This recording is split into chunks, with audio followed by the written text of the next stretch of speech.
Hey everyone, how you doing today? It's me, David, Jersey Boy Music, coming to you from my Beatles Corner today, which means we are collecting the Beatles 101. And I've mentioned this book. We're not talking about this book today. Talked about this book in other videos, which helped me to appreciate the worldwide discography that the Beatles had. And we're going to talk about, I'll show you a little bit from one of those foreign country discographies today, so stick around.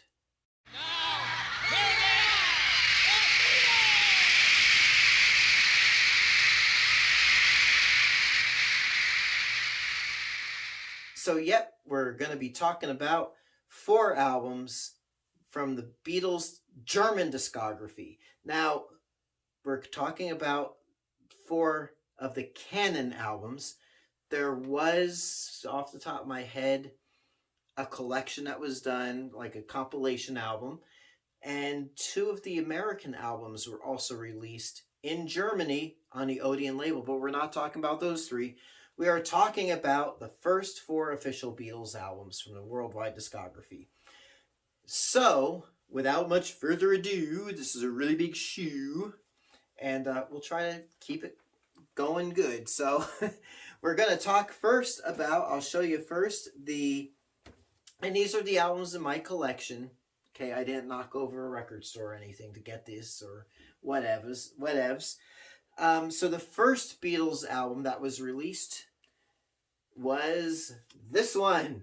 Wait, David, no, that was the second album released. Well, yep, in Britain, it was the second album released. In Germany, this was the first Beatles album released.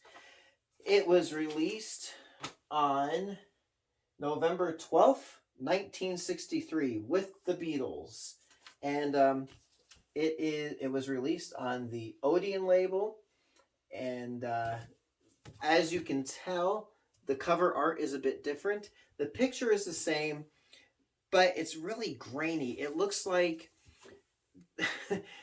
someone at a record store, maybe Brian Epstein, I don't know, at a record store in England took a picture with their camera and sent the picture over to Germany, and then they made a negative of that picture, and they said, "Oh, this is so grainy.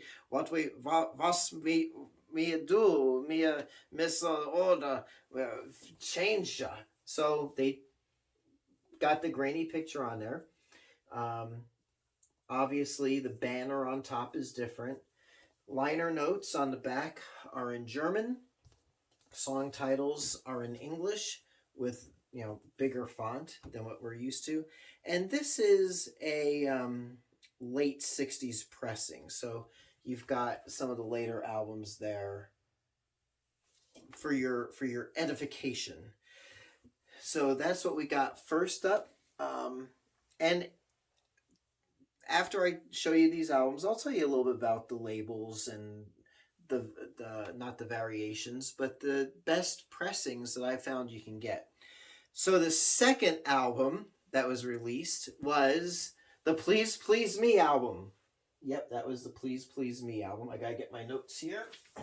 This was released February 6th, 1964 on the Hozu label. Hozu was or is a like TV listings magazine. It means listen, roughly means listen in German. And I featured this on my Please Please Me Around the World video.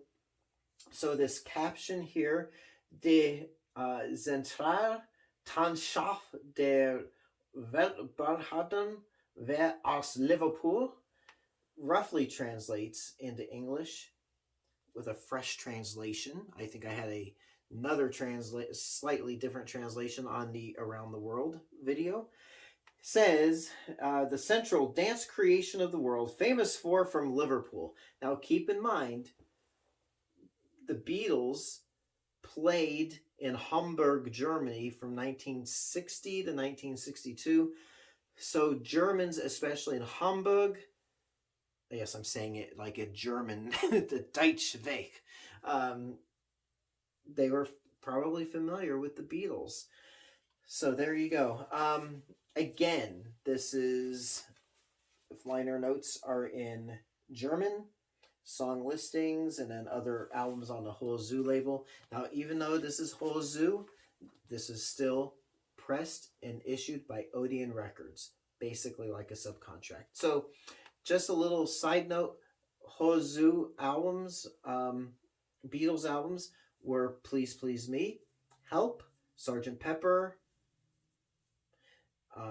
"Revolver," "Sergeant Pepper," and "Magical Mystery Tour," which was released in 1971 on the Apple Hozu label. I do believe. I do believe. The third album from Germany was, of course, the Yeah Yeah Yeah album. It's this one. Yeah Yeah Yeah was the name of the film A Hard Day's Night in Germany. And as you can tell, we're getting a little bit closer to the cover art being, lining up more with the British. The obvious differences here are the top banner, and then the border. The borders are in red, not black or dark blue or whatnot. For the first time, liner notes are in English, and the back cover is almost exactly the same as the British cover. The pictures, the portrait photos of the Beatles are different. I don't know why. Maybe they just couldn't get the photos that were on the British album cover. I don't know. I wasn't even alive, so I don't, and I wasn't living in Germany, so I couldn't tell you. So that was July 6th, and then November 13th was actually one of my favorite Beatle albums, Beatles for Sale, and now almost pretty much a duplicate of the British album cover. Of course, the title of the album is in that big, bold black font, and then you got your liner notes on the back. Wait, hold on there, David. There's something's different. That don't look like the back cover of the Beatles for Sale. Well, you're right.